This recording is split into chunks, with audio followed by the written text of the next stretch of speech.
Hey guys, welcome back हो गया है चैनल पर। बात करेंगे हम कर्मा के बारे में कि कैसे कर्मा मिल सकता है इतनी जल्दी करके।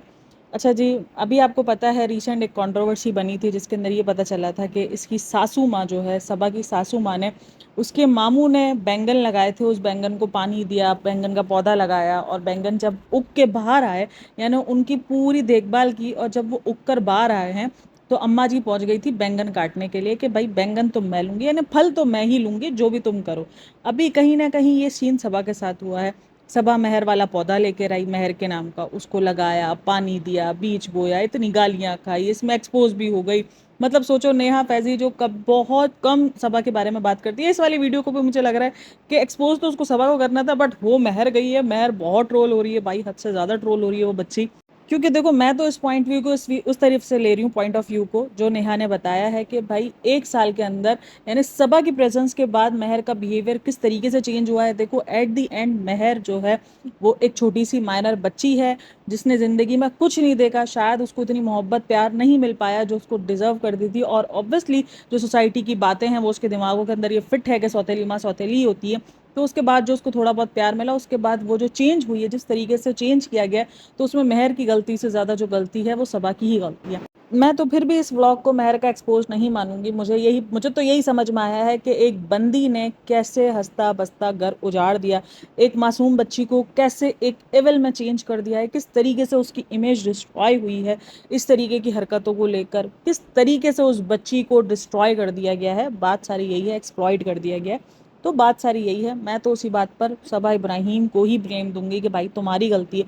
अच्छा जी, बहुत सारे कमेंट्स मैं रीड कर रही थी जो कि दीपिका के कमेंट्स के बॉक्स के नीचे भी थे कि आप लोग नेहा फैजी पर कुछ केस क्यों नहीं करते, कुछ ये क्यों नहीं करते, कुछ वो नहीं करते, क्या आप डरते हो, क्या ये है, क्या वो है। जब वो आपके बारे में नहीं सोचती है तो आप उनके बारे में। अच्छा, कुछ लोग जो है वो इस बात को इस बात से जोड़ रहे हैं क्योंकि नेहा फैजी भाई सबा इब्राहिम के ननंद की क्या होती है, भांजी होती है, हाँ भांजी होती है ना, कुछ मामू की बेटी को क्या बोलेंगे, मामू की फूफू की बेटी को, पता नहीं यार क्या है। मतलब मैं आपको थोड़ा सा रिश्ता बता दूं कि जो सबा इब्राहिम की ननंद है वो नेहा फैजी की मामी होती है। एक तो ये रिश्ते ना मेरी समझ से नहीं आया। तो वहां पर लोग ये बात लिख रहे थे कि शायद यही डर है, इस वजह से नेहा फैजी पर कभी किसी किस्म का कोई एक्शन ये लोग नहीं लेते हैं। लेकिन मुझे नहीं लगता कि ये बात होगी, कुछ यकीनन कोई ऐसी बात होगी जो उनको लगता है कि हमें नहीं लेना चाहिए, क्योंकि अगर एक्शन वैक्शन ले लिया तो फिर कहीं ऐसा ना हो कि सब कुछ जो अभी सिर्फ अगर और मगर में चल रहा है वो सब कुछ कहीं ना कहीं राइट हो जाए। और बहरहाल मुझे वाकई, मैं तो कभी कभी खुद बोलती हूँ, जैसे इतना चलो ये तो छोटे मोटे एलिगेशन है जो उसने लगाए किए हैं, ये तो एक छोटा मोटा, ये तो चलता ही रहता है। लेकिन जो सबसे बड़ा एलिगेशन है जिसकी वजह से दीपिका की पूरी रेपुटेशन का सत्यानाश हो चुका है, तो उस पर तो बनता था, लेकिन खैर उस पर भी इन्होंने किसी किस्म का रिएक्शन नहीं लिया।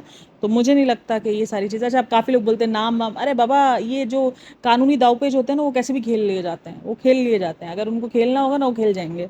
खैर, हम बात कर रहे थे हैं कि मेहर के नाम का पौधा लगाया सबा ने, सारे दाना पानी सब कुछ मेहर का जो नाम का था वो सब कुछ सबा ने किया। सबा ने हर एक चीज़ उठाई, लेकिन बर्थडे कंटेंट ले गई हमारी दीपिका भाभी। इस बार तो भाई को भी पीछे छोड़ दिया है दीपिका भाभी ने। इस बार भाई को बोला शुएब को कि बैठ जा बेटा, बात आ गई है मेरे चैनल पर। चैनल के मामले में हम किसी की नहीं सुनेगा। चैनल अगर चला जाएगा तो मुझे वाकई तुझसे भीख मांगनी पड़ जाएगी। वो जो भीख मांगनी पड़ गई थी ना, उसके लिए, किसके लिए, डिनर सेट के लिए। और उसको ये समझ में आ गया कि भाई ये तो कुछ नहीं दिलाता, कितनी भीख मांगती रही। आपने बोले था ना कुछ भी बता दो, लो मैंने बता दिया, मुझे चाहिए डिनर सेट। अरे माँ, इतनी ओवर एक्टिंग मेरे को समझ नहीं आती है, ओवर एक्टिंग बर्दाश्त कैसे करते हैं। हमारे साथ ये नाइंसाफी क्यों होती है ना, हमें बिंदास काव्या जैसा बाप मिला, ना हमें जो है वो इन जैसे शौहर मिले। मतलब हमारी जिंदगी में ही क्यों इतनी कमियां हैं ना, हम खुश नहीं है जिंदगी से। हमको एक्स्ट्रा वर्जन चाहिए जिंदगी का, ये जिंदगी का वर्जन से हमको नहीं चाहिए, ये वाला वर्जन हमको नहीं चाहिए, सॉरी। हमारे साथ भरपूर किस्म का धोखा हुआ। चलो हम अपने धोखे को बाद में रोएंगे, पहले हम ये बता देते हैं। तो उसको समझ में आ गया कि कहीं ऐसा ना हो कि सच में ही मुझे डिनर सेट की भीख मांगनी पड़ जाए, और सच में ही ऐसा ना हो जाए कि मुझे हर एक चीज़ की भीख मांगने की नौबत जो है वो शिव इब्राहिम तक पहुंच जाए, मुझे सच में डोरमेट बनना पड़ जाए कि मुझे दिला दो ना प्लीज़, मुझे दिला दो ना प्लीज़। तो ये सब कुछ सच में ना करना पड़ जाए, ये तो सब कुछ व्लॉग के लिए हो रहा होता है। तो इसलिए बहन ने इस दफ़ा ना आओ देखा ना ताओ देखा, ये धड़ाधड़ व्लॉग के अंदर, एक ही व्लॉग के अंदर 2 दिन जो है वो उसको घुमाने के लिए भी ले गए। 2 मर्तबा रोहान को घुमाने तक को भी ले गए हैं। सोचो इतना ज़्यादा जो है वो डेस्परेटली इसने व्लॉग अपलोड किया है कि बस किसी तरीके से मेहर की बर्थडे तो सबसे पहले मैं ही दिखाऊंगी। और सबा का अभी तो व्लॉग आया भी नहीं है। अच्छा, मैं वेट कर रही थी शायद सबा का व्लॉग आ गया। भाई मेहर की ड्रेस भी रिवील हो गई। सबा ने इतना ज़्यादा संभाल संभाल के रखा था, उसने किसी किस्म का कोई भी जो ना थोड़ा सा भी एक स्टोरी भी नहीं लगाई थी। इसने स्टोरी के अंदर जो ना इसकी दूसरी पिक्चर लगाई थी, हैप्पी बर्थडे बर्थडे गर्ल करके। अच्छा, मुझे लगा इसको स्पेलिंग नहीं आ रही बर्थडे गर्ल की, लेकिन फिर मेरी जो है एक थोड़ी सी सब्सक्राइबर है जो इस तरीके की जेनजी टाइप की है, तो उसने मुझे बहुत बताया कि नहीं आजकल लोग लिखते हैं गर्ल को गर्ल लिखते हैं। मैंने कहा ओहो, मुझे तो पता ही नहीं था। तो थैंक यू सो मच मेरी हेल्प करने के लिए बर्थडे गर्ल वाली। तो उसने सोचो उसका ड्रेस तक रिवील नहीं किया था, क्योंकि लोग काफ़ी इंटरेस्टेड थे ये देखने के लिए कि उसने क्या ड्रेस लिया है, पिंक कलर का। यार ये मेरे को पिंक तो नहीं लग रहा था, शायद मैं कलर ब्लाइंड हो गया है।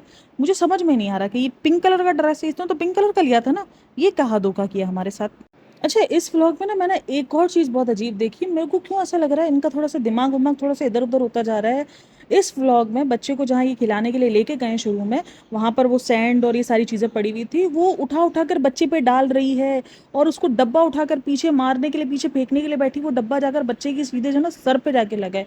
यार ये ऐसी हरकतें क्यों करी, मतलब अजीब, मुझे अजीब किस्म का। भाई इसको जो है वो लिवर के अंदर ये सी वर्ड डायग्नोस्ट हुआ था कि दिमाग में डायग्नोस्ट हुआ था, क्या हुआ है कि ये इसका दिमाग का ही हिल गया है, मुझे ये समझ में नहीं आ रहा।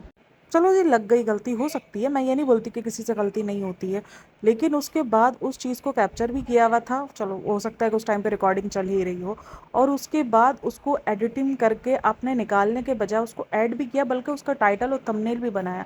क्या आजकल बहन आप अरमान मलिक से इंस्पायर्ड हो रही हो? क्या हो क्या रहा है सीन, मतलब इतने ज़्यादा व्यूज़ मतलब डाउन होते हैं तो क्या ऐसे पगला जाते हैं सारे यूट्यूबर? ये मुझे अब समझ में आ रहा है। मतलब भाई किस तरीके से आप लोग ये सारी चीज़ें दिखा सकते हो? बच्ची को लगी है यार, आपकी बेवकूफ़ी की वजह से लगी है। यूँ तो आप अपने आप को ऐसे दिखाती हो कि नहीं नहीं मैं तो एक बहुत ही वो माँ हूँ, सेंसिटिव माँ हूँ, अगर मेरे बच्चे को कुछ भी 19-20 होगा तो मेरी तो जान बाहर आ जाएगी, ये हो जाएगा वो हो जाएगा, इस तरीके के वो दिखाती है। लेकिन अभी आप इस तरीके की चीज़ें ऐसे थंबनेल टाइटल लगा सकते हो, क्योंकि इससे आपको पता है कि व्यूज़ आएंगे। चोट लग गई ताकि लोगों को ये लगे कि ओहो पता नहीं कहीं खेलने के लिए गए, कुछ सर्वर पे लग गया, क्या हो गया, कहीं गिर गया, क्या हुआ। और अभी भी अगर आप देखोगे तो वो जो उठा उठा के जो मट्टी फेंक रही थी, मट्टी थी क्या था वो, जो छोटे छोटे से क्या बोलते हैं उसको यार, जो भी वो सैंड टाइप का था, उसको उठा उठा के फेंक रही थी। तो बच्चे की आंख में जा सकते हैं, उसको कुछ भी हो सकता है। ठीक है वो खेलने वाली चीज़ है, और ऑब्वियसली वो प्रोटेक्टेड होंगे तभी ही उसको खेलने के लिए रखा है, लेकिन इस तरीके से उड़ाना क्या वो आंखों में नहीं जा सकता बच्चे के? मतलब इतना ज़्यादा क्या हो किया जाता है, कैमरा वैमरा देख के सटक वटक जाती है, मतलब क्या हो किया जाता है? और ऊपर से जो उसका ड्रेसिंग सेंस है, ये इसको बैगी पैंट से क्यों इतनी मोहब्बत है ना, मुझे ये बताओ। अच्छा, इस दफ़ा मेहर का बर्थडे जो है वो नीचे 5 BHK में नहीं हुआ, वरना जितने बर्थडे वगैरह होते हैं ये सब 5 BHK में होते हैं। सबा का कंटेंट एक्सक्लूसिव कंटेंट था। सबा ने कहा कि नहीं भाई मेरे ही घर में होगा, मैं ही इस पूरे फूल को पानी दूंगी, मुझे ही पूरा क्रेडिट चाहिए फैंसू कि मैंने ही मेहर को जो है माँ बन के पाला है। अपने बच्चों को तो पाल नहीं पा रही, अपना बच्चा तो बेटी खाला पाल रही है, रात को 2 बजे भी बेटी खाला के पास पड़ा होता है बच्चा।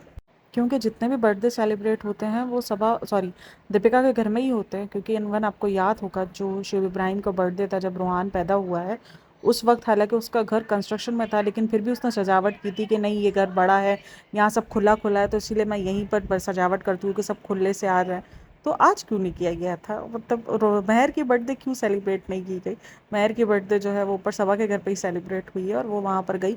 और अच्छा, मैंने इनके घर में ना एक पैटर्न देखा, देखो जब हमारे घर में ऐसा कुछ हो ना कि हम एक दूसरे को सरप्राइज़ दे रहे हों, या हम किसी की बर्थडे, जैसे हमारा ऊपर है जेठानी और देवरानी वाला सीन है, तो ऊपर अगर किसी की बर्थडे होती है तो हम 12 से 10 मिनट पहले या 12 बजे फिक्स नहीं जाते हैं, हम वहाँ पर पहले से ही मौजूद होते हैं, पहले से ही हल्ला गुल्ला चल रहा होता है, क्योंकि हम जाहिर सी बात है वो व्लॉग्स के लिए तो कर नहीं रहे होते, हमारी जो बॉन्डिंग होती है वो अपनी होती है। ऐसा नहीं लड़ाई झगड़े नहीं होते, लड़ाई झगड़े भी होते हैं, गुस्सा भी करते हैं, एक दूसरे पे चिल्लाते भी, ये सब कुछ करते हैं, लेकिन जब ऐसा कुछ होता है तो हम मोहब्बत से एक दूसरे के साथ भी होते हैं। हर घर के अंदर कुछ ना कुछ चल रहा होता है। तो ये सारी बात है। लेकिन इनके घर में 12 बजे तक वेट किया जाता है, चाहे अगर दीपिका के घर में बर्थडे है तो 12 बजे के बाद ही सारे लोग आते हैं, तकरीबन 12 बजे ही फिक्स आ रहे होते हैं सारे लोग। अरे अच्छा, कल जो नेहा ने एक खुलासा किया था ना कि उसने मना कर दिया कि मैं किसी का खर्चा नहीं उठाऊंगा, तो उसके बाद ना ये जो रेडिट पर एक पोस्ट है वो बहुत ज़्यादा वायरल हो रही है, जिसके अंदर उनका वो जो I pity you guys, I pity you, उसका एक डायलॉग वायरल हो रहा है, जिसके अंदर वो कह रहा है कि आप लोग हमें कह रहे हो कि यहाँ से नानी और खाला को बाहर निकालो, नानी और खाला को बाहर भगाओ। अब क्या हुआ जनाब जी, अब बस खत्म, निकल गई हेकड़ी, सब कुछ खत्म हो गया, क्योंकि उस वक्त हम साथ चाहते कि पैसे मिल रहे थे, अब मिल नहीं रहे। अब जो पैसा आ रहा है वो सबके अकाउंट में जा रहा है, आपको कुछ मिल नहीं रहा है, क्योंकि आपका कंटेंट, पता नहीं ये कंटेंट की कोई ऐसी लड़ाई हुई है। सबा ने अच्छा सारा कंटेंट ना खाला को और सबको रख भी अपने ही घर में लिया है, कि भाई कुछ नीचे जाके भी कंटेंट शूट ही ना कर सके। और अगर आप देखो तो नीचे अभी ये लोग बिल्कुल भी नहीं जा रहे हैं। तो ये जिस तरीके से, देखो मसला ये नहीं है कि खालाओं को नानी को पालना चाहिए नहीं पालना चाहिए, आपकी अपनी मर्जी। मसला सारा इनका पता है क्या हुआ है, इन्होंने जो बड़ी बड़ी डिंगड़ियाँ मारी थी ना, ये जो डिंगड़ियाँ इनकी एक्सपोज हो रही है ना, तो ये सारा सब कुछ गलत हो रहा है यहाँ, ये सीन गलत हो रहा है। अब संभावना का भाई क्या है, लोगों को लग रहा है कि शायद उसके बिकनी पहनने पर मसला हुआ है। ना ना, उसके बिकनी पहनने पर किसी को मसला नहीं हुआ, उसने जो बड़ी बड़ी डिंगड़ियाँ मारी हुई है ना, कि आजकल लड़कियां जो है इस तरीके से करती हैं फेम पाने के लिए, ये करने के लिए, वो करने के लिए। अरे भाई, 9 से चूहे खा के बिल्ली हज को चली, इसका मतलब ये थोड़ी है कि तुम भूल जाओ, तुम्हारा सब कुछ कांड कुंड सब पहले पड़ा हुआ है। चलो पहले का भी, पास्ट का भी छोड़ दो, हम पास्ट भी नहीं लेकर आते। ये जो तुमने अभी किया, ये जो बिकनी पहन के तुम जो फैमिली व्लॉगिंग के अंदर जो ये तुमने फैमिलियों को शॉक्ड में डाला, मसला सारा ये है, बात सारी ये है घूम फिर कर। तो लोगों को लगता है कि इनके पहनने ओढ़ने से या इनके ये सब कुछ दिखाने से मसला है, ना ना ना ना, ये सब कुछ नहीं है। मसला ये कि ये जो झूठ दिखाते हैं और ये जो अपने आप को एक दिखाते हैं ना, कि हम ऐसे हैं, हम वैसे हैं, हमारे जैसा तो अच्छा कोई नहीं मिल सकता, सारी दुनिया ख़राब है, ये तो ये मसला है। देखो मैं भी कितनी बार आप लोगों के साथ अपने घर के एक्सपीरियंस शेयर करती हूँ कि भाई अप एंड डाउन हर एक ज़िंदगी में होते हैं। आपकी अपनी चॉइस है कि आप दिखा क्या रहे हो, ठीक है, आपको क्या दिखाना है। आपको अपने घर की लड़ाइयाँ झगड़े दिखाने हैं, वो आपकी अपनी मर्जी, और आपको नहीं दिखाने वो भी आपकी मर्जी। लेकिन आप उस लड़ाई झगड़े को ना दिखाकर आप ये पोर्ट्रे कर रहे हो कि कभी हमारे दरमियान तो ऐसा कुछ होता ही नहीं है, हम तो ऐसे, हम तो वैसे। जो दूसरे घरों में होता है, ओहो ये कैसे लड़के हैं, ये कैसी लड़कियां हैं जो ससुराल में जाके ये सब कुछ करती हैं। ये आवाज़, ये जो ना जुमले थे दीपिका के, जिसने कहा था कि पता नहीं कैसी लड़कियां जो जाके ससुराल में जाके ऐसे करती हैं, ससुराल में रहना कितना आसान होता है, ये सब कुछ इसने बोला हुआ है। तो ऑब्वियसली जब बोलोगे तो फिर उसके बाद जब तुम करोगे तो आएगी तो सही ना, कि भाई आपने जब दूसरी लड़कियों को शेड किया हुआ था कि वो ऐसी, वो ऐसी, वो बहुएं ऐसी, ये बहुएं ऐसी, ये बीवी ऐसी, वो बीवी ऐसी, अब जब आप पर आई है तो ऐसा क्यों सीन हो रहा है। अच्छा, मैंने जो व्लॉग बनाना था ना, वो सबा इब्राहिम के ऊपर बनाना था, और मैंने शुएब इब्राहिम की इस वाली पोस्ट पे बनाना था। ये जो लुक है ना, इसको देख के मैं थोड़ा सा डर गई, क्योंकि लास्ट वाले लुक में इसने बताया था, लास्ट वाले व्लॉग में उसने बताया था कि कुछ टेस्ट वगैरह इसके होने हैं, कुछ इसकी तबीयत ठीक नहीं है। तो मैंने कहा भाई को क्या हो गया है अचानक ऐसे, भाई क्यों ऐसी उजड़ी हुई हालत में चले गए हैं। ऐसी हालत तो भाई की उस टाइम भी नहीं बनी थी जब आपी जी को, नहीं आपी जी नहीं, आपी जी तो हमारी वो सितारा यास्मीन है, सॉरी इधर उधर निकल जाते हैं, और आपी जी हमारी सबा आपी है, ना ना ना, जब दीपिका जी को जो है वो सी वर्ड डायग्नोज हुआ था, तब भी ऐसी हालत नहीं बनाई थी आपने। ये अचानक ऐसा क्या हो गया है। और जब मैंने कमेंट रीड किया था कि भाई आपको लग रहा है कि ये लुक कूल है, लेकिन हमारे इधर आदमी जब चर्ची हो जाते हैं ना, तो वो ऐसे लगने शुरू हो जाते हैं। और मेरे को इतनी हंसी आ रही थी ना कि भाई देखो क्या सोच के लग रहा था कि वो सलमान खान लग रहा है, वो शाहरुख खान लग रहा है, बट यहाँ पे तो भाई ने उसको, लोगों ने उसको चर्चियों से मिलाना शुरू कर दिया था। मतलब बहुत ही अजीब किस्म की, मतलब बहुत ज़्यादा उदास है, और बहुत ज़्यादा ऐसा लग रहा है सैड मोमेंट पर वो बैठा हुआ है।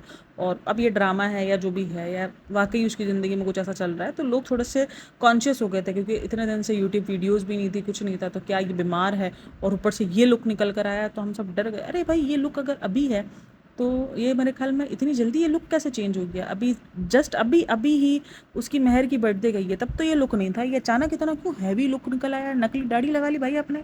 हाँ, क्योंकि महर के बर्थडे को तो अभी जस्ट 2 दिन ही हुए हैं, तो ये 2 दिन के अंदर अंदर इतनी हैवी दाढ़ी कैसे आ गई है। या तो ये पुरानी है, या तो ये कोई पुरानी पिक्चर है जो इसने पोस्ट कर दी है, क्योंकि अगर आप देखोगे ये वाला बर्थडे वाला व्लॉग, तो उसके अंदर इसने ना महर के बर्थडे के बाद उसने दिखाया है हमेशा की तरह, जैसे शुएब इब्राहिम तो रोज़ आता है खेलने के लिए हैदर के साथ, महीनों बाद जाकर उस बच्चे को देख रहे हैं, हमेशा की तरह जो है वो शुएब इब्राहिम को उनको पसंद है, जैसे हैदर को पसंद है कि उसको गोदमस तरीके से बैठ के खिलाया जाए, और वो भी हंसता है, हे करके हंसता है। ये तो अच्छा हुआ इसने ये नहीं बोल दिया कि मामू मुझे बड़ा मज़ा आ रहा है। मैं तो कसम से, मुझे कोई शौक नहीं होता, मुझे पता है कि ये कुछ भी बोल सकती है ये बंदी ये जितनी ओवर एक्साइटमेंट बन रही है, ये जितनी ओवर एक्टिंग करती है, तो ये बोल भी सकती है ये, कि हैदर ने बोला कि मामू बहुत मज़ा आया, बहुत मज़ा आया, आप वक्त वर्ल्ड की बेस्ट मामू हो। हाँ बिल्कुल, ये बोल सकता है हैदर, भाई हैदर कुछ भी कर सकता है। लेकिन शुक्र सिर्फ वो हे तक ही रुकी। मैंने कहा ओके पर ठीक है भाई, सही है, इतना तो हम एक्सेप्ट कर सकते हैं कि रूहान जो, नहीं सॉरी, हैदर जो है वो हे कर रहा था, तो मान लेते हैं हम कि हैदर हे कर रहा था, और हैदर खुश हो रहा था कि शुएब इब्राहिम उसको झूला दे रहा है। भाई सेलिब्रिटी लोग हैं, अच्छा, मुझे लगता था अब तक के ना ये जो फ़िल्टर हैं, यानी ये स्लिम होने वाले फ़िल्टर, ये दीपिका और शुएब यूज़ करते हैं। बट आज के व्लॉग में देखने के बाद मुझे ऐसा लग रहा है, दीपिका और शुएब तो थोड़े-थोड़े स्लिम एंड स्मार्ट हो गए, तो शायद इन्होंने स्लिमिंग फ़िल्टर जो है ना वो यूज़ करना बंद कर दिया है। लेकिन सबा इब्राहिम कर रही है। अगर अभी भी सबा इब्राहिम का ये थोड़ी-सी झलक आई है दीपिका के व्लॉग में, और वो अभी भी जिस तरीके से चल रही थी और अभी वो जिस तरीके से वो मतलब अभी भी वो हेवी हुई है, ऐसा लग रहा है जैसे वो अभी भी प्रेग्नेंट है, या आपको देखकर अभी भी ऐसा ही लगेगा कि जैसे वो 6-7 मंथ की अभी भी प्रेग्नेंट है। तो मुझे बड़ा हैरत हुई है कि ये काम क्यों नहीं कर रही, और ये इस चीज़ को भी बैठ के जस्टिफाई कर रही है कि नहीं नहीं नहीं नहीं, मेरी दोस्त ने बोला है 6 महीने तक जो है वो तुम कुछ ना करो, बिल्कुल कुछ ना करो, लेकिन तुम अपने वेट पे ध्यान दो। अगर तुम नहीं करोगे कुछ, लिटरली इसके लिए बड़ा मुश्किल हो जाएगा, क्योंकि जिस तरीके से उसको नीचे उठना और बैठना अजाब बना है इसके लिए, तो बड़ी ही बात है। खैर, ये इसके लिए बड़ा ख़तरनाक है और बड़ी घंटी है खतरे की। लेकिन खैर, इसको तो कुछ भी कमेंट के अंदर लिखो तो इसका तो यही होता है, फ्रेंड्स हु हेटर्स है मेरे सारे, और सजेशन तो सारे दे नहीं रहे होते। और एक और चीज़ जो मैंने दीपिका के कमेंट्स के अंदर रीड की कि सॉरी, आपका करियर जो है वो ख़त्म हो चुका है ब्लॉगिंग का, अब आप सबा से जाके सीखो। इतने बुरे दिन आ गए हैं दीपिका का करके कि किस तरीके से वो हमको मसाला देती रहती है, किस तरीके से वो उल जलूल किस्म की हरकतें करती रहती है कि हमें मसाला मिलता रहता है और हमको इसको कमेंट करने में और हमें इसके व्लॉग्स देखने में मज़ा आता है, चाहे हम वो ट्रोल करने के लिए देखें, लेकिन हमें मज़ा आता है। तो यही मैंने बात कही है कि सबा के व्लॉग्स के अंदर ये जो चीज़ें हो रही होती हैं ना, सब स्क्रिप्टेड होती हैं। इसको अच्छे से पता है मैच्योरली कैसे बिहेव करना है, कोई बच्ची नहीं है ये, लेकिन उसको ये चीज़ दिखानी है कि वो बच्ची है और उसको इस बात पर ट्रोल किया जाता है, तो उसको पता है कि मेरी इंगेजमेंट बढ़ती है। तो ये जो सारी चीज़ें हो रही होती हैं ना फ्रेंड्स लोग, तो ये इसीलिए हो रही होती हैं। वरना बताओ, क्या किसी को पता नहीं है कि झूले कैसे देने हैं बच्चे को? क्या इतनी सी नॉर्मल सी सोच नहीं? और एक चीज़ मैंने नोटिस की इनके व्लॉग के अंदर कि ये एक 7,500 की मोटर भी अपने बच्चे के लिए नहीं ले रहे थे, जबकि इनके पास स्विंग झूला भी पड़ा था। लेकिन ये पता नहीं किस चीज़ का वेट कर रहे थे। 7,500 का मोटर वाला झूला आता है ना, ये जो नहीं आप पहले हाथ से करते थे। मतलब सोचो भाई, हिम्मत है, क्योंकि झूला चलाना ना आसान नहीं होता। आपके ये जो हाथ के जो कंधे होते हैं ना, ये दुखने शुरू, हाथ के कंधे होते हैं ना, और काफ़ी कंधे होते हैं, मैं भी कुछ भी बोलती हूँ। तो ये जो कंधे होते हैं ना आपके, ये दर्द करने शुरू हो जाते हैं। झूला चलाना आसान नहीं है, क्योंकि हमारे घर में, खैर हमने तो अपने बच्चों को आदत नहीं लगवाई थी। मैंने तो पहले ही बोला मेरे को तो बहुत जहर लगता है, लेकिन मजबूरी हो तो करनी पड़ती है भाई। जो माएँ करती हैं उनकी मजबूरियाँ होती हैं। लेकिन खैर, तो वो सारी बात है। लेकिन ये झूले देना ना बड़ा मुश्किल काम है।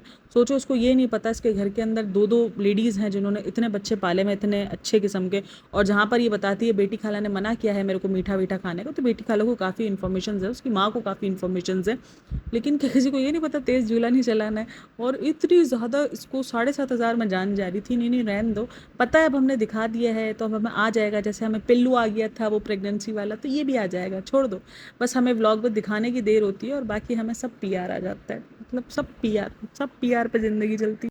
कितने मिडिल क्लास लोग हैं यार, अल्लाह पाक ऐसा मिडिल क्लास हर एक बंदे को बनाए, सच में, कि हमें 7,500 रुपये खर्च करने में ऐसे सोचना पड़े। अच्छा, कल ना मेरे एक व्लॉग पर कमेंट आया था कि आप ये जो कर रही हो, ये चुगली है, ये क्या है, गीबत है, और इस तरीके से, और ये अक्सर मेरे वीडियोस पे कमेंट आते हैं, क्योंकि मैं मुस्लिम हूँ, सबको पता है। अब ना मेरे सामने आज एक मौलाना की वीडियो आई जो कि रजब भट्ट के वीडियो की बात कर रहा था। अभी जो रजब भट्ट का इंसिडेंट चल रहा है ना, तो क्या आप उनको भी यही कहोगे कि वो चुगली कर रहे हैं, वो गीबत कर रहे हैं? वो भी रिएक्शन एक तरीके से दे रहे थे कि जो अभी चीज़ें चल रही हैं भाई, एक पब्लिक प्लेटफॉर्म पर उन्होंने चीज़ें अपलोड की हैं। उस पब्लिक प्लेटफॉर्म पर हम उसी पब्लिक प्लेटफॉर्म पर ये रिएक्शन अपलोड कर रहे हैं, और ये देख सकते हैं। चुगली और गीबत का जो सीन होता है ना, वो ये होता है कि आप बैक पर करो, उनको पता ही ना चले, उनको कोई तीसरा बंदा जाके बताए तो पता चले। हमारी वीडियो सामने है उनके, वो जब चाहें उसको ऑन कर सकते हैं, और उनके सामने आई भी होगी और ये देखते भी होंगे, बहुत सारे लोग देखते भी होंगे। तो ऐसा नहीं है कि हम किसी और के कान में जाके बता रहे हैं। मैंने कोई अलग से ग्रुप बना के रखा है, मैं बात कर रही हूँ। और जो चीज़ ऑलरेडी इनकी सोशल मीडिया पे पड़ी है, इस पर रिएक्शन देने में, ये चुगली और गीबत में किधर से आता है मुझे नहीं समझ में आता। जो चीज़ ऑलरेडी है, ये थोड़ी है कि ये चीज़ इन्होंने बंद कमरे में की हुई और मैं बंद कमरे की चीज़ जाकर सबको बता रही हूँ कि देखो देखो देखो ये लोग ये कर रहे हैं। ये जो काम कर रही है वो नेहा फैजी कर रहे हैं, ठीक है? उनके बंद कमरे की जो चीज़ें हैं वो लेकर आ रही है। अच्छा, वो भी दूसरे पॉइंट ऑफ व्यू से लेकर आ रही है, तो इसीलिए ना ही मैं गलत नेहा फैजी को बोलती हूँ, भाई उसका पॉइंट ऑफ व्यू उसके हिसाब से राइट है, तो मुझे नहीं लगता कि उसको मैं कुछ बोलूँ। लेकिन हाँ, बाकी रही बात जो चुगली और गीबत लिखते रहते हैं ना, अरे बाबा, रिएक्शन है, जो वो लोग दिखा रहे हैं हम जस्ट उन पे अपना रिएक्ट कर रहे हैं, बाकी हम कुछ नहीं कर रहे, और वो देख सकते हैं, सुन सकते हैं। बाकी मैं उनके कभी बॉडी शेमिंग नहीं करती हूँ, कभी भी मैं उनको बॉडी शेम नहीं करती हूँ। मुझे पता है कि इस चीज़ का मुझे जवाब देना है। तो जिन जिन चीज़ों का मुझे इल्म है कि मुझे ये चीज़ नहीं करनी चाहिए, मैं वो काम नहीं करती हूँ। बाकी रही ये चुगली और गीबत, इट्स नॉट एन चुगली है ना, ये गीबत है ना ही इन्होंने कोई बंद कमरों में मुझे ये सब कुछ करके दिखाया हुआ है। बंद कमरों में इन्होंने मुझे ये व्लॉग शूट करके दिखाया कि देखो देखो ये व्लॉग है और इस व्लॉग में ये है, और मैं आके बाहर एक्सपोज कर रही हूँ कि देखो देखो देखो इन्होंने मुझे ये दिखाया। ऐसा कुछ भी सीन नहीं है। तो इसीलिए अगर आप लोग ये चीज़ लिखते हो तो वो आपकी अपनी सोच है। मैंने ये बहुत बार क्लियर की है बात, लेकिन काफ़ी लोगों को फिर भी लगता है कि नहीं नहीं नहीं, मैं गलत हूँ। अच्छा, ये दीपिका वाले व्लॉग में ना सबा की, सॉरी, दीपिका के गिफ्ट की बड़ी तारीफ हो रही थी, क्योंकि इसको काफ़ी कह रहे थे कि अच्छा वो आपने हेयर ड्रायर और ये फजूल किस्म की चीज़ें नहीं दी, आपने उसको ऐसी चीज़ दी जो उसके लिए आगे चल के सेविंग भी हो सकती है, गोल्ड में सेव करना चाहिए, और वो एक घर में पहन के घूम भी सकती है, इसकी रेगुलर बेसिस पर आपने कोई चीज़ दी। और वहाँ पर एक कमेंट के अंदर मैं ये भी देख रही हूँ कि उसकी मेहर की बहन के लिए भी बहुत बोला जा रहा है कि आप लोग ये गलत कर रहे हो, क्योंकि अगर मेहर यहाँ से लेकर ये सब जाएगी तो वो उसकी अपनी बहन को दिखाएगी, और ये चीज़ मेहर ने दिखाई है कि मैं फ्लॉन्ट करूँगी अपना नाम। और लोग कह रहे हैं कि आपको उसकी बहन को भी दिला के देना चाहिए, बट वो नहीं दिला के देंगे भाई। सोचो, चीज़ें तो छोड़ ही दो, जिन्होंने उसकी पूरी की पूरी ज़िंदगी बर्बाद कर दी, तो फिर वो क्या ही चीज़ दिला के देंगे? नहीं दिला के देंगे, क्योंकि बर्थडे मेहर का है, और अगर देखा जाए एक तरीके से तो जिसका बर्थडे हो उसी को ही दिला के दिया जाता है, तो यही है। तो खैर, अब काफ़ी लोग बोलेंगे कि नहीं ऐसा नहीं होता है, कि अगर छोटे बहन भाई हो तो उनको भी साथ में दिला दिया जाता है। लेकिन चलो, और वो उसकी बहन यहाँ पर है भी नहीं, तो ये थोड़ा सा मुझे अजीब लगा ये कमेंट्स कि नहीं यार, यहाँ पर ये इसकी बहन नहीं है। हाँ, जो मेहर वहाँ पे जाके जो फ्लॉन्ट करेगी ना, वो चीज़ अजीब हो जाएगी, और वो उस माँ के लिए बड़ा मुश्किल तरीन मरहला हो जाएगा, क्योंकि जाहिर सी बात है वो बच्ची जाकर उसको बोलेगी कि मुझे भी ऐसी चाहिए। भाई बच्चे करते हैं, देखो ऐसा नहीं है कि नहीं करते, उस बच्ची को ये सारी चीज़ें चाहिए होंगी, वो भी छोटी बच्ची है, वो भी ये सब कुछ मांगेगी, उसने भी कभी ज़िंदगी में ये सारी चीज़ें नहीं देखी हैं। और वो सारा सब कुछ जो मेहर के नाम का है, जो ये सब कुछ है, तो वो उस बच्ची के लिए काफ़ी अभी बनेगा, मुश्किल तो बनेगी, ऐसा नहीं है कि नहीं बनेगी, या वो रोएगी नहीं, बिल्कुल वो रोएगी भी, वो चीज़ों के लिए थोड़ा बहुत ऊपर नीचे भी होगी, तो उसके लिए वो काफ़ी मुश्किल आते हैं। खैर क्या बोल सकते हैं, लेकिन हाँ चलो, दीपिका का गिफ्ट मुझे अच्छा लगा कि सही है यार, बच्ची को कम से कम को ऐसा गिफ्ट तो दिया है जो उसके काम ही आएगा। अब देखो, ये ट्रोल होने वाले काम ना खुद करते, मतलब ये भी नहीं कि थोड़ा ऑडियंस को भूलने दे, एक दो व्लॉग्स बात पुरानी हो जाए तो फिर ऑडियंस भूल जाएगी, नहीं। इसने आज एक चीज़ शेयर की है, अपनी स्टोरी पे लगाई है, मैं आपको दिखाती हूँ। अच्छा जी, ये देखो, ये इसने स्टोरी लगाई है, I can feel broken at 2 AM, ये सबा ने लगाई है, and be brave by 2:05, 2:05। Motherhood is no sick test. मैं क्या बोलूँ, मतलब क्या ही बोलूँ। मतलब सोचो, एक व्लॉग, अभी तो वो व्लॉग पुराना नहीं हुआ, इसके ऊपर का भी व्लॉग नहीं आया, वहाँ पर हमने देखा है कि रात को 1-1:30 बजे जो है बच्चा बेटी खाला के पास सोया हुआ है, और ये अपने आप को उन मदरहुड के साथ कंपेयर कर रही होती है जो अपने बच्चों को अकेले हाथ संभाल रहे होते हैं। बहन, अगर आप बीमार ना भी हो तो भी आप अपने बच्चे को नहीं संभाल रही हो, आप वो वाहिद माँ लोगों को लग रही हो जो अपना बच्चा सिर्फ लोगों को एक तरीके से अपने आप को पूरा दिखाने के लिए और अपने आप को ये तानों से बचाने के लिए पैदा करती हुई नजर आ रही हो। मतलब कोई किस्म की अटैचमेंट लोगों को नहीं फील हो रही है, खास करके सब। अच्छा, एक और चीज़ अगर आपने नोटिस की हो, ये जब खुशामदीद में खाना खाने के लिए जाते हैं, तब अगर आप देखोगे तो मुझे ऐसा फील हुआ है कि फीट कराती हुई उसने रिकॉर्ड किया है, क्योंकि वो ना दुपट्टे में हाथ डालती है और उसके बाद जो ना उस तरीके से करती है। पता नहीं, ये चीज़ मुझे फील हुई है कि आप लोगों ने भी फील की है, और ये चीज़ मुझे इतनी अजीब लगी ना कि यार, आप एक तरफ से अपने आप को हिजाबी बता रही हो, एक तरफ से आप सब ये बता रही हो कि नहीं ये सब कुछ है, और उसके बाद आप ये चीज़ें ही दिखा रही हो। भाई बच्चा फीड करता है, नॉर्मली है, तो ये चीज़ बार बार दिखाना, हर एक व्लॉग में बोलना, हर एक व्लॉग में दिखाना, ये सब कुछ करना लाजमी है, वरना कोई मानेगा नहीं कि आप फीड करवा रही हो बच्चे को। और ये इस किस्म की पोस्टर लगाती है, मुझे सिर्फ हंसी आ रही होती है। जब से इसका मदरहुड वाला आया है ना, तो ये मदरहुड टाइप की ना, सबसे रिलेट करने के लिए, ये हमेशा करते ही है ना, मिडिल क्लास से कभी रिलेट करना है, कभी कुछ, तो ये मदरहुड के साथ जो नई नई मदर बनती है उनके साथ रिलेट करने के लिए इस किस्म की स्टोरीज़ वगैरह लगाती है और दिखाती है कितना मुश्किल है मदरहुड। तो मदरहुड उनके लिए मुश्किल है जो खुद मदर बने हुए हों अकेले, जिनके लिए अरे बाबा, सिक होने के बाद भी जिनको अपना बच्चा खुद संभालना हो, क्योंकि उनको संभालने वाला उनके पास कोई नहीं होगा बच्चा, तो वो उनके लिए मुश्किल है। बहन, आप सिक ना हो तो भी आपका बच्चा आप नहीं संभाल रही होती, तो फिर बात ही ख़त्म है। लेकिन खैर, क्या कोई क्या ही बोल सकता है। खैर, आप लोग मुझे इन सब के बारे में लाजिम बताना। इसके व्लॉग का अगेन रिव्यू रह गया है, नहीं मिल पा रहा, टाइम नहीं हो पा रहा, सब कुछ ख़त्म हो गया। खैर, अभी कल नया व्लॉग आ जाएगा जिसको हम रिव्यू करेंगे, जिसके अंदर मेहर का बर्थडे होगा। लेकिन अब क्या बचा होगा, सारा कंटेंट तो जो है वो मेन भाभी ले गई। मतलब सोचो, इस दफ़ा भाभी जो है वो बैक का कंटेंट भी नहीं लेके गई, मेन दिन का कंटेंट निकाल के ले गई। भले वो 5 मिनट का, 5 मिनट में सब कुछ ही आ गया ना, कि उसने क्या केक बनाया था, उसने कैसी ड्रेस पहनी थी। अच्छा, ड्रेस मुझे थोड़ी सी ना वो बड़े बड़े टाइप की लग रही थी, कि मुझे नहीं, थोड़ा सा बड़े बच्चियों को, अब ये आप लोगों को फील हुआ या नहीं हुआ, वो जो नीचे जो लेस लगी हुई थी वो थोड़ी-सी मुझे ऐसा लग रहा था जैसे वो एक होता है ना कि आप 20-21 साल की बच्ची को पहना रहे होते हो, उस टाइप की वो ड्रेस लग रही थी। बच्चियों टाइप वाली वो मुझे ड्रेस के अंदर वाइब्स नहीं आई, पता नहीं क्यों नहीं आई। शायद उसने जो चूज़ किया हुआ था, जो डिज़ाइन वगैरह वो ऐसा था, लेकिन मुझे अजीब लगा है। खैर ड्रेस अच्छी थी, ऐसा नहीं कि ड्रेस अच्छी नहीं थी, लेकिन वो शायद मेहर के लिए बनी नहीं थी, मुझे ऐसा लग रहा है। थोड़ी बहुत ज़्यादा लूज़ भी थी और अजीब सी ही थी, मुझे कुछ अजीब समझ नहीं आ रही थी। खैर आप लोगों का इन सब में क्या कहना है मुझे लाजमी बताना, क्योंकि मेन कंटेंट तो जो है भाभी ले गई है फ्रेंड्स हूँ, पहले नेहा ने ट्रोल करवाया, अब भाभी ले गई है। कहीं सनी तो गुस्सा नहीं कर गया? सनी को मुझे लग रहा है आज तक जो है वो भाई भाभी की पोल पट्टियाँ खुल रही थी, आज सनी की पोल पट्टी खुल गई, सनी ने माँ को बाहर निकाल दिया, सनी की माँ जो है वो बैंगन चोर है। कहीं सनी तो गुस्सा नहीं हो गया है कि सनी को लग रहा है कि यार मैंने जिस सांप को आज तक जो है वो दूध पिलाया है वो सांप अब मुझे ही डसने को आ गया? कहीं ये सीन तो नहीं हुआ है? कुछ ऐसा हुआ है मुझे लग रहा है सनी की हालत देखकर तो। क्योंकि आज तक यही न्यूज़ आती थी कि सनी जो नेहा तक ये भाई भाभी की इन्फॉर्मेशन पहुंचती है ना, उसमें कहीं ना कहीं सनी और उसके घर वालों का हाथ ज़रूर है। लेकिन आज जो ये एक्सपोज हुए हैं बैंगन चोर बन के, तो ये बड़ा ही गलत हुआ है। मुझे लगता है कि सनी गुस्से में है कि ये जो नेहा ने बैंगन चोर बोला है, तुम जस्टिस दिखाओ। तुम या तो स्क्रिप्ट रेडी कर रहे हैं कि हमारी सास जो है वो बैंगन चोर नहीं है, वो बैंगन कारी मामू ने ही कहे थे लेके जाओ, और उसके बाद कारी मामू ही झूठ बोलना, क्योंकि इनकी आदत है ना दूसरे के ऊपर ही लपेट के मार देना कि ये झूठा बंदा है। तो खैर क्या ही बोल सकते हैं। आप लोग का क्या है इन सब में कहना? उस देवदास लुक के बारे में भी बताना। ये देवदास वाली वीडियो मुझे पिक्चर ना पुरानी लग रही है, मुझे नई नहीं लग रही है। खैर आप लोग इन सब में क्या कहना है मुझे लाजमी बताना, और वीडियो अच्छी लगी हो तो like share and subscribe my channel, comment पर अपनी राय लाजमी देना। Thanks for listening watching, take care, bye bye, अल्लाह हाफिज़।